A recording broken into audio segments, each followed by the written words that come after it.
August 17, 1945. Camp Omori, Tokyo Bay, Japan.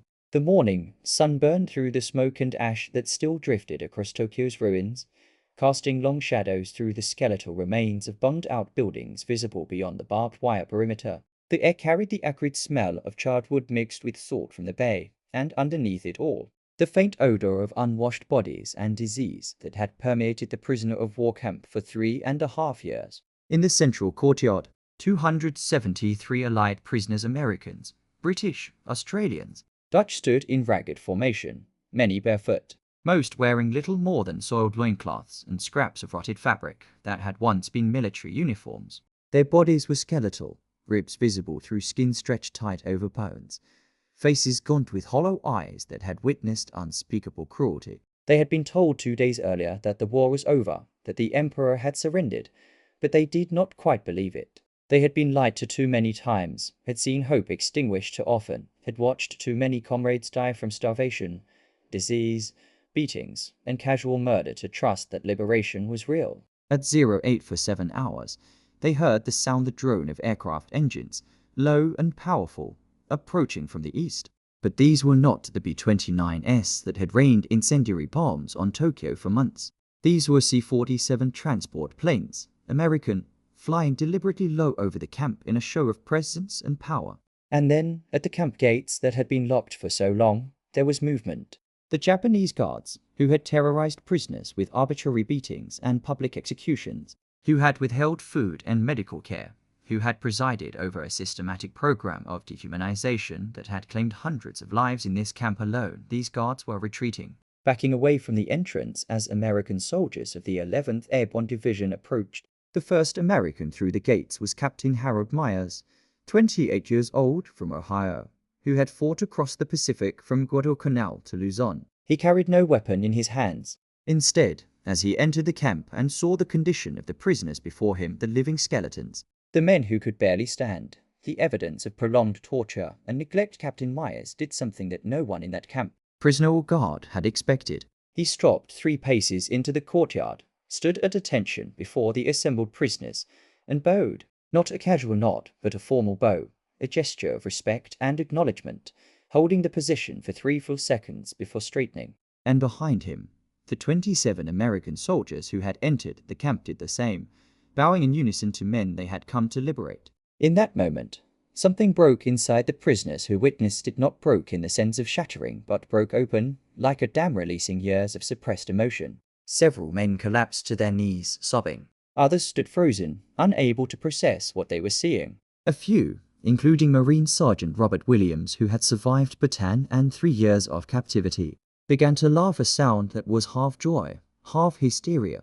The sound of men who had been treated as less than human for so long that a simple gesture of respect from their rescuers was incomprehensible. Overwhelming and utterly transformative, the story of why American soldiers bowed to liberated prisoners at Camp Omori begins, not with the liberation itself, but with the systematic brutality that had defined Japanese prisoner of war camps throughout the Pacific War, and the cultural collision between Japanese military ideology and the democratic values that American forces brought with them when they arrived as conquerors.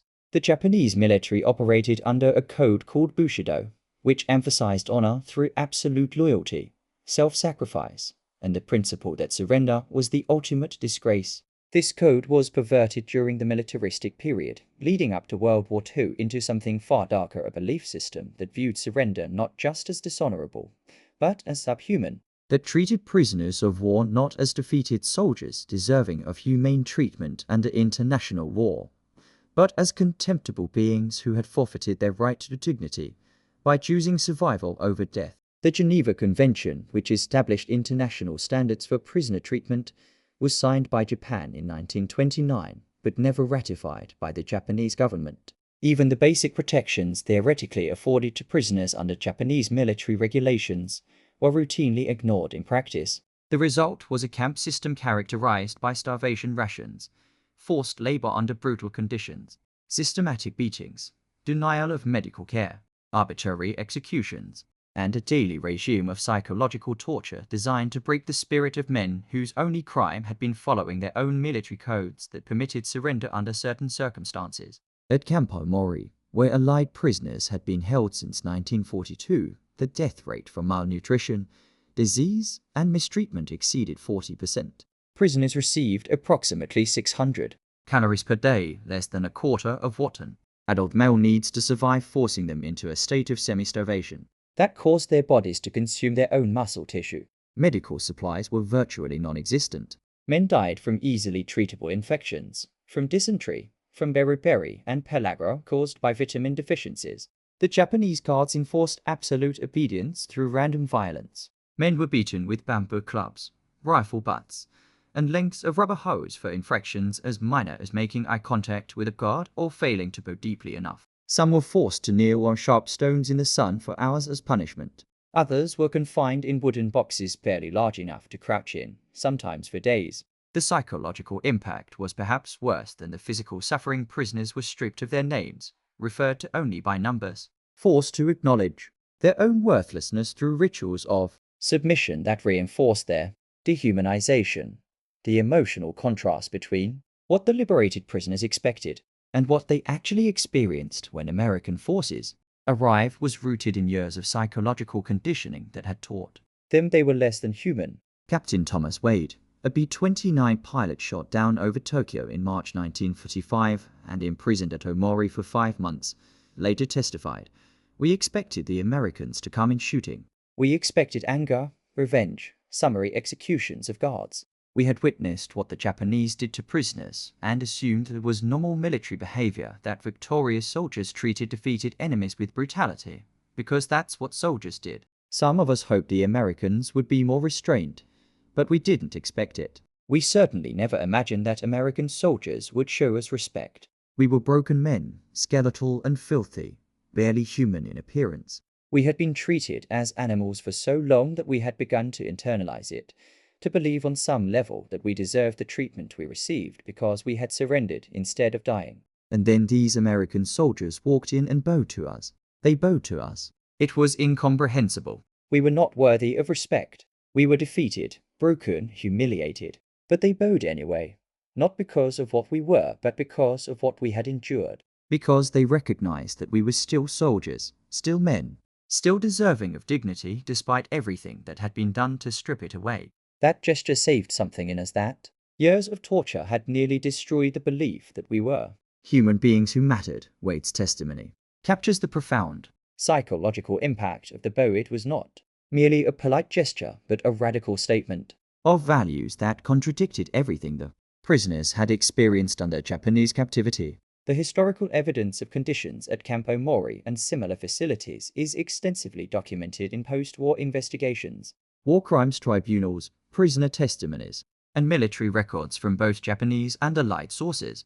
The Tokyo War Crimes Tribunal, conducted from 1946 to 1948, heard testimony from thousands of former prisoners describing systematic abuse across the Japanese camp system. Statistical evidence showed that death rates for Allied prisoners in Japanese custody averaged 27% overall, reaching much higher percentages in some camps and during specific periods. By comparison, death rates for German prisoners in American custody were less than 1%, and for American prisoners in German custody approximately 4%. The disparity was not accidental, but reflected fundamental differences in how the two Axis powers conceived of prisoners and warfare. Germany, despite Nazi ideology and numerous atrocities, maintained some adherence to Geneva Convention standards for Western Allied prisoners. Japan rejected those standards entirely, both in theory through non-ratification of international agreements and in practice through camp policies that treated prisoners as slave labor to be worked to death. At Camp Omori specifically, documented evidence includes detailed logs kept secretly by prisoners, testimony from guards, physical evidence of torture facilities including punishment cells and execution grounds, and medical examinations of liberated prisoners that revealed the extent of malnutrition and abuse. One particularly damning piece of evidence was a directive from the Japanese War Ministry dated August 1944, ordering that prisoners at certain facilities be executed in the event of Allied invasion or Japanese defeat. This directive was partially implemented at some camps, leading to massacres of prisoners in the final weeks of the war. At Omori, the directive was not carried out. possibly because the guards recognized that American forces were too close and retribution would be certain. But prisoners knew something of the order and spent the final days of the war uncertain whether they would survive to see liberation, the transformation. In prisoner psychology that began with the American soldier's bow was not immediate or complete, but represented a turning point in how the survivors understood themselves and their experience. Marine Sergeant Robert Williams, who had laughed hysterically when the Americans bowed, later explained, "For 3 years, I had survived by becoming less than human. I stopped thinking about food because the constant hunger was unbearable. I stopped thinking about home because the homesickness would break me. I stopped feeling anger at my captors because anger was a luxury I couldn't afford, it would get me killed. I became an animal focused only on survival, on getting through each day without being beaten or killed, on finding any scrap of food, on enduring." The Japanese wanted us to become animals, and we complied because it was the only way to survive. But when those American soldiers bowed, they were telling us that we were not animals, that we had never been animals, that we were soldiers who had endured the unendurable, and that they honored us for it. That bow was permission to be human again. It was permission to feel rage at what had been done to us, to feel grief for those who didn't survive, to feel pride that we had somehow endured, and to feel hope that maybe we could return to being the men we had been before. The bow was a gift more valuable than the food and medicine that came afterward, though we desperately needed those too. The bow gave us back our humanity. Williams's reflection illuminates why the gesture had such profound impact. It directly countered the dehumanization that had been the core of the Japanese camp system's psychological torture, the symbolic object that came to represent American respect and abundance in the days following liberation was not sophisticated technology or weapons, but something far simpler: the white bread that American soldiers distributed to prisoners within hours of entering the camp. The bread was standard U.S. military issue, and remarkable to the soldiers who distributed it. But to men who had subsisted for years on watery rice gruel, often contaminated with insects and occasionally supplemented with rotted vegetables, the bread was miraculous.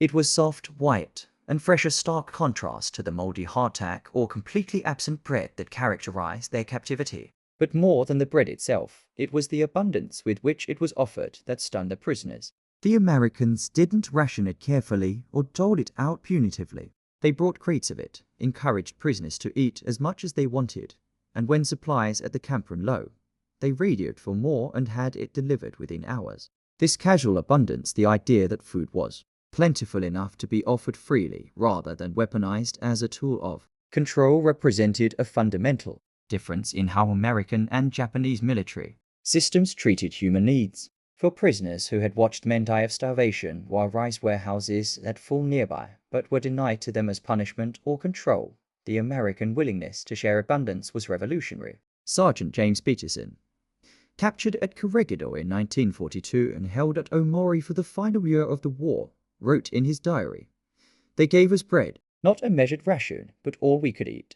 I ate until I was sick, then ate more, because I could not believe it was real." The Japanese guards had taught us that food was scarce, that we deserved only enough to barely survive, that hunger was our punishment for the disgrace of surrender. The Americans taught us in one day that food was abundant, that our hunger had been a choice made by our captors rather than a necessity, and that we deserved to eat until we were satisfied because we were human beings with human needs. The bread was just bread to them. To us, it was evidence that everything our captors had told us about scarcity and worthlessness was a lie. The bread was truth. The documented quotes from American soldiers who participated in the liberation provide insight into their motivations and their reactions to what they found. Captain Harold Myers, who had led the first group into the camp and initiated the bow, was interviewed extensively in the months following the war. His explanation was straightforward. We knew conditions in Japanese camps were bad, but the briefings didn't prepare us for what we actually saw. These were walking skeletons, men who looked like they'd been in concentration camps, and indeed they had been, though we didn't use the term for Japanese camps at the time. My first impulse was rage at the guards, several of whom were still present. My second impulse was grief for the men who looked more dead than alive. But I knew that whatever I did in that moment would set the tone for everything that followed. These prisoners had been treated like animals. If I came in with only rage and revenge, I would be validating the idea that military power gives you the right to treat defeated enemies however you want. I wanted to show the prisoners, show the guards, show anyone watching that American values were different, that we recognized these men as soldiers who had endured, not as defeated weaklings who deserved contempt. The bow was a way of communicating respect across the barrier of their trauma. I hoped it would help them understand that they were safe now, that they were among allies who valued them. I didn't realize until later how much that gesture meant to them. To me, it was just basic human decency. To them, it was revolutionary because they'd been denied basic human decency for so long. Maya's testimony reveals that the bow was both calculated and sincere, a deliberate choice to embody democratic values, but also a genuine expression of respect that emerged from American military culture's emphasis on honoring service and sacrifice even in defeat. The transformation of prisoners' understanding of themselves and their captivity occurred gradually in the days and weeks following liberation as they processed what had happened to them and began integrating the trauma with their previous identities. Lieutenant Charles Morrison, an Army Air Force navigator captured in 1943, described the psychological journey. In the camp, we survived by not thinking about what was being done to us. We accepted the beatings, the starvation, the humiliation as just the reality we lived in. We didn't conceptualize it as torture or war crimes. Those categories required moral judgment, and moral judgment required believing that we deserved better treatment, which we'd been conditioned to doubt. But when the Americans arrived and treated us with respect, it created a comparison point. Suddenly, we could see that what had been done to us was not normal or acceptable, but criminal. The Japanese guards had beaten us for failing to bow deeply enough to them. The American soldiers bowed to us, though we'd done nothing to earn it except survive. That contrast made clear that the Japanese system was built on domination and humiliation, while the American system was built on mutual respect. It made me angry not just at my captors, but at myself for having internalized their values, for having accepted on some level that I deserved mistreatment because I had surrendered. The Americans showed me that surrender under hopeless circumstances is not dishonorable, that my captors' cruelty was their moral failure, not mine, and that I had every right to be angry about what had been done to me. That anger was healing because it meant I was reclaiming my sense of justice, my belief that human beings have inherent dignity that should not be violated regardless of circumstances. The bow started that process. It told me I was still a soldier, still a man, still worthy of respect. From there, I could begin rebuilding an identity that wasn't based on victimhood or shame, but on the recognition that I had endured something terrible without breaking completely. The historical context of American military culture helps explain why the bow was not an isolated incident, but reflected broader patterns in how American forces treated liberated prisoners and defeated enemies. Unlike the Japanese military system that emphasized absolute hierarchy and viewed compassion as weakness, American military culture, despite its violence and occasional brutality, maintained competing values of sportsmanship, respect for worthy opponents, and the democratic principle that all people possessed inherent dignity regardless of rank or circumstance. These values were imperfectly applied. American forces committed atrocities in the Pacific, and racism against Japanese was widespread and vicious. But institutional military culture maintained standards that created space for gestures like the bow at Campo Mori. Moreover, American soldiers were often citizen soldiers, civilians in uniform who brought civilian values into military service and who would return to civilian life when the war ended. This differed from the Japanese military's professional warrior culture that had dominated society for decades and that viewed military values as superior to civilian sensibilities. American soldiers could show respect to defeated enemies without seeing it as weakness because their cultural framework didn't equate compassion with dishonor. They could offer food abundantly because American logistics and industrial capacity meant scarcity was not inevitable. They could recognize prisoners' humanity because their democratic ideology held that human dignity was universal rather than conditional on status or power. These cultural differences were not merely abstract, they had concrete consequences in how American forces conducted occupation, how quickly former enemies could be transformed into allies, and how post-war peace was constructed in ways that proved more stable and humane than the punitive approaches that had followed World War I. The symbolic meaning of the bow extended beyond the immediate moment to become part of how prisoners made sense of their experience. For decades afterward, in memoirs, interviews, and testimonies given throughout the post-war period. Liberated prisoners repeatedly returned to that gesture as a defining moment that helped them process their trauma and rebuild their identities. Navy Lieutenant Robert Quinn, captured when his ship was sunk in 1942, wrote in his 1987 memoir, "I'm 80 years old now and the war has been over for 42 years, but I still think about that boat every day. It was the moment I understood that my survival had meaning beyond just staying alive." The Japanese had tried to teach us that survival through surrender was dishonorable, that we were worthless cowards who deserved contempt. They nearly succeeded in making us believe it. But those American soldiers who bowed to us were saying that survival itself was honorable. That enduring torture and degradation without losing yourself completely was an act of courage rather than cowardice, that we were heroes rather than failures. That reframing saved my life, not in the physical sense I would have survived anyway, but in the psychological sense. It gave me permission to be proud of having survived rather than ashamed of it. It allowed me to integrate my POW experience into my identity as a naval officer rather than treating it as a shameful secret to be hidden. For 42 years, I have built my life on the foundation of that bow, on the recognition that I was respected by men I respected, that my suffering mattered, that my survival was worthy of honor.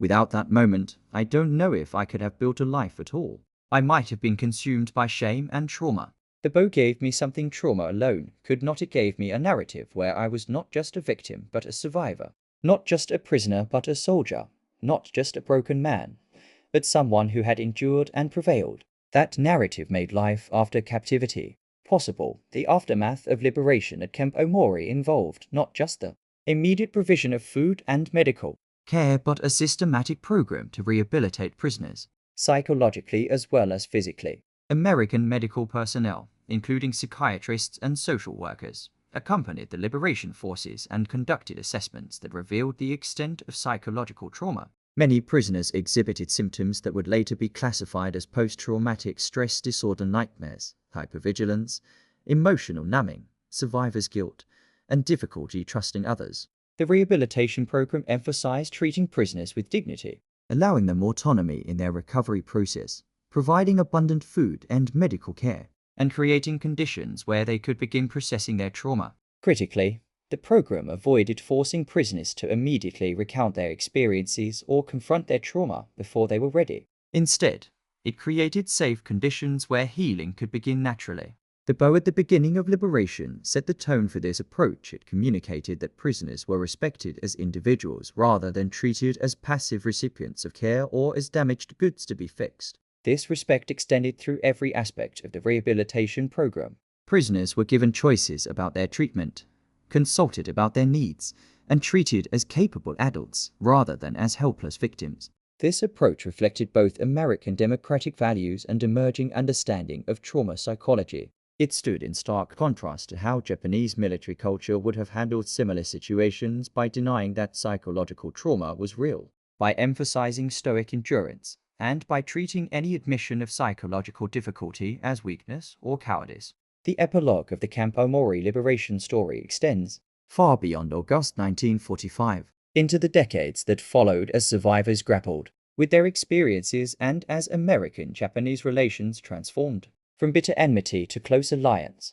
Many of the prisoners who were liberated that day struggled with trauma for the rest of their lives, experiencing flashbacks, anger, difficulty with intimacy and trust, and various physical ailments resulting from malnutrition and disease during captivity. Yet most also expressed gratitude for the American soldiers who liberated them, and specifically for the bow that acknowledged their humanity at their lowest moment. Some maintained relationships with their liberators, corresponding for decades and occasionally reuniting at veterans' gatherings. The bow became a touchstone in these relationships, a shared memory that connected liberator and liberated, a symbol of American values at their best, a reminder that even in war's brutality there were moments of profound humanity. For the American soldiers who participated in the liberation, many later expressed that entering Camp Omori and seeing the conditions prisoners had endured was one of the most emotionally impactful experiences of their military service. Captain Myers gave numerous interviews over the years, always emphasizing that the prisoner's survival was the real heroism, and that his bow was simply recognition of what they had endured. He corresponded with several former prisoners until his death in 1993, maintaining friendships formed in that moment of liberation. In his final interview, given months before he died, Myers reflected, "The bow took 3 seconds. Those men endured 3 years. I've been honored my entire life for those 3 seconds while they've struggled with the consequences of those 3 years." That doesn't seem proportional. But they tell me the bow mattered, that it helped them survive psychologically when physical survival was no longer at issue. If that's true, if that simple gesture of respect helped even one man rebuild his life, then I'm grateful I had the instinct to do it. I was just trying to show them that we saw them as soldiers, as men, as human beings worthy of respect despite what had been done to them. That's not heroism, that's just basic decency. But maybe in a world where basic decency had been denied them for so long, even that simple thing became meaningful. I hope it was. I hope those 3 seconds helped balance even slightly the trauma of those 3 years. The white bread that American soldiers distributed alongside the bow became its own symbolic object, representing abundance and care in tangible form. In the days following liberation, prisoners consumed unprecedented quantities of food as American supply lines delivered everything needed to begin reversing years of malnutrition. Medical personnel had to carefully manage this process because starved bodies could not immediately handle normal food quantities, a condition called refeeding syndrome that could be fatal if not managed properly. Yet even while managing medical concerns, American forces emphasized abundance rather than restriction. When prisoners had to be limited in what they could eat for medical reasons, the food was present and visible, waiting for them when their bodies were ready. This transparency was crucial. Japanese guards had often kept full storehouses near starving prisoners, using visible abundance as psychological torture, demonstrating that food existed but was deliberately withheld as punishment. American forces inverted this by making food visible as promise: you cannot eat unlimited quantities yet, but the food is here. It will not be taken away. You will be able to eat your fill as soon as medically safe. The bread specifically became symbolic because it represented a luxury most prisoners had not experienced in years. White bread required milling facilities, bakeries, supply chains, and industrial capacity that Japan in the final years of the war no longer possessed even for its own civilians, let alone for prisoners.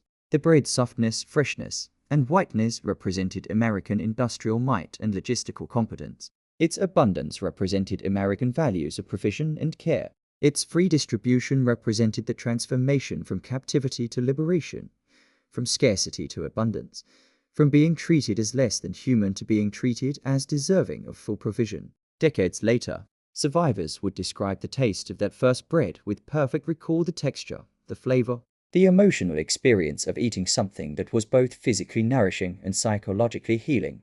The bread fed both body and spirit. It was communion with a new reality where they were valued rather than disposable. The transformation of American-Japanese relations from the bitter enmity of wartime to post-war alliance required both peoples to process the extreme violence and cruelty that had characterized the Pacific War. The bow at Camp Omori and thousands of similar gestures, large and small, public and private, during the occupation period helped make that transformation possible. When American forces occupied Japan, they brought democratic values and worked to transform Japanese society away from militarism toward democracy and individual rights. This transformation was not purely altruistic. It served American strategic interests in the emerging Cold War, but it was also animated by genuine American belief in democratic values and the possibility of redemption and reform. The occupation was notably humane compared to most military occupations in history. American forces did not engage in widespread revenge killings, did not rape and pillage on the scale that marked Soviet occupation of Germany, and actively worked to rebuild Japanese society while prosecuting those responsible for war crimes. This approach reflected the same values that motivated Captain Myers to bow to liberated prisoners: the belief that people possessed inherent dignity regardless of nationality or circumstance, that yesterday's enemies could become tomorrow's friends, that democratic values were universal rather than racially or culturally limited. These beliefs were imperfectly applied. Racism and violence marked the occupation period, and many Japanese suffered unnecessarily. But the institutional approach was generally characterized by respect rather than revenge, by reform rather than punishment, by hope for transformation rather than assumption of permanent enmity. The success of the occupation, the transformation of Japan into a stable democracy and close American Ally validated this approach and suggested that the bow at Campo Mori was not merely personal gesture, but reflection of cultural values that, when systematically applied, could transform international relations. The final reflection on the bow at Campo Mori must acknowledge both its exceptional nature and its representativeness. it was exceptional in that it represented American values at their best: respect, compassion, recognition of human dignity even in enemies. Many American soldiers did not live up to these values. Atrocities were committed, prisoners were sometimes mistreated, racism was pervasive. The bow was not universal or inevitable, but contingent, dependent on individual choices by specific soldiers in a specific moment. Yet it was also representative in that it emerged from American military culture that maintained space for such gestures, that taught soldiers to distinguish between necessary military violence and gratuitous cruelty, that preserved democratic values even under the stress of total war. The bow was both Captain Meyer's individual choice and the product of American cultural values that made such a choice thinkable and actionable.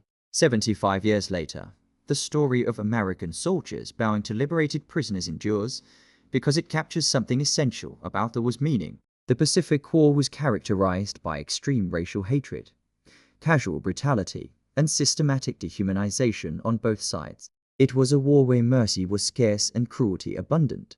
Yet, in that context of horror, individual acts of humanity became all the more significant. The bow at Campo Mori did not erase the suffering prisoners had endured or the men who had died. It did not make the war less brutal or the trauma less real, but it offered something that trauma alone could not: recognition that the prisoners were still human, still worthy of respect, still valued by men who had come as liberators rather than conquerors. That recognition was permission to begin healing, to reclaim identities shattered by years of deliberate dehumanization, to believe that life after captivity was possible and might even have meaning. The white bread fed their bodies. The bow fed their souls. Together, these simple gestures represented the possibility of redemption after horror, of healing after trauma, of rebuilding after destruction. They represented American values at their best: not perfect, not universal, but real and powerful when embodied in action.